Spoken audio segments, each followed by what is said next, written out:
Thank you to all of our witnesses. We will now begin a round of 5-minute questions of our witnesses, and I again ask my colleagues to keep track of your clock and stay within those 5 minutes. As the Omicron variant of COVID-19 continues to spread at an alarming rate, people are looking for clear, straightforward guidance on how to protect themselves and those around them.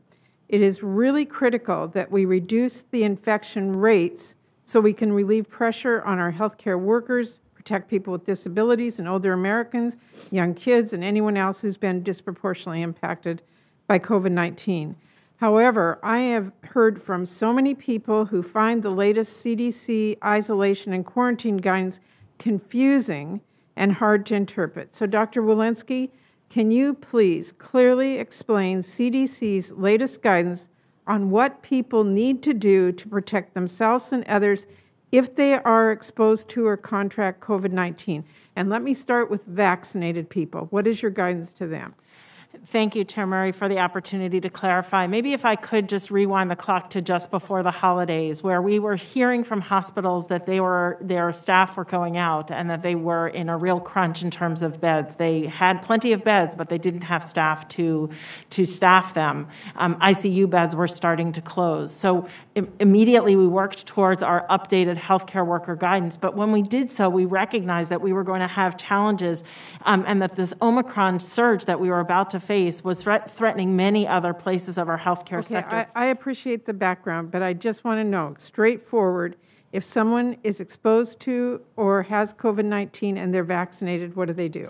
If they are exposed to COVID-19 and they are completely boosted, they do not need to stay home, but they should get a test at day 5. If they have COVID, our guidance does not distinguish between your vaccination status.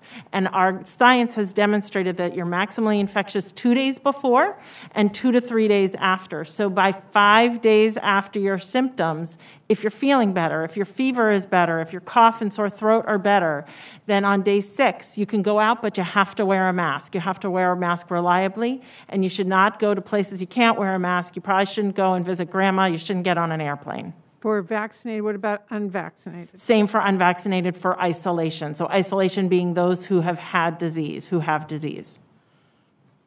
Okay. Well, let me just say nearly 2 years ago when this committee first started having congressional hearings on COVID-19, the very first thing I asked was, where are the tests?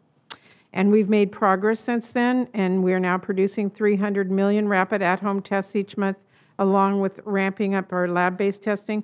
But I am disappointed, as I said, by the testing challenges that we're facing. Tests are hard to find. They're costly. People are unable to find the at-home tests in pharmacies, online. They're waiting in long lines, and often after that, waiting days for results. So it's, ineffective at the end of the day. So, Ms. O'Connell, I want to ask you, what are you doing to address the frustrations and challenges we are hearing about COVID testing? Chair Murray, thank you so much for this very important question. Testing remains a critical priority for this administration. When we saw the unprecedented cases of Omicron sweep into South Africa and Europe, we immediately reached out to our manufacturers to understand any supply constraints they had and to evaluate their surge capacity. We have also met daily with them to make sure that they have what they need from their suppliers and have used the Defense Production Act authorities 12 times throughout this pandemic in support of testing needs. Most recently, in the last few weeks, for 2 tests, we were able to unlock supplies and manufacturing capacity. We continue to invest in rapid over-the-counter tests, which are in high demand.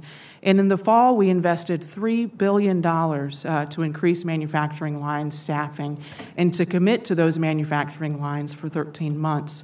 As a result, we went from 46 million tests over-the-counter tests available in October to the 300 million, Chair Murray, that you just mentioned that are available now.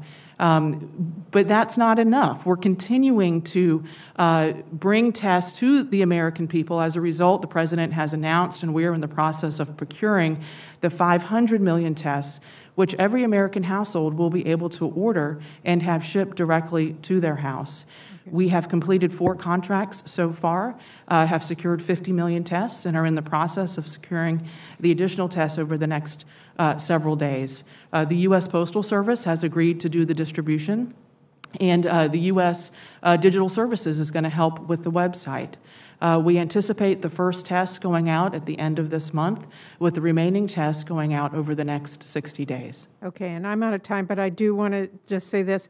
I am hearing from so many schools that are having trouble staying open. They want to stay open. Part of it is they have staff that are sick. That's understandable. But a big part of it is they don't have access to the safety measures like masks and testing supplies. What do I tell them about where they go to get that? Chair Murray, thank you. Schools having enough testing supplies to stay open is a critical priority for us. We've invested $10 billion of the American Rescue Plan given to states to support and stand up testing programs. We've also invested $650 million in a program called Operation Expanded Testing, which set up regional hubs of labs that schools could contract with to run their testing programs. But that doesn't work if there aren't tests available. So ASPR is working directly with states to match additional manufacturing capacity with states that need it. Not only that, we are in the process within ASPR of looking at our contracts to see if we have any additional capacity, and will commit to sending that capacity to the school programs. Senator Burr. Thank you, Madam Chairman. Let me just cut to the chase. Dr. Fauci, you said CDC was going to update its guidance and include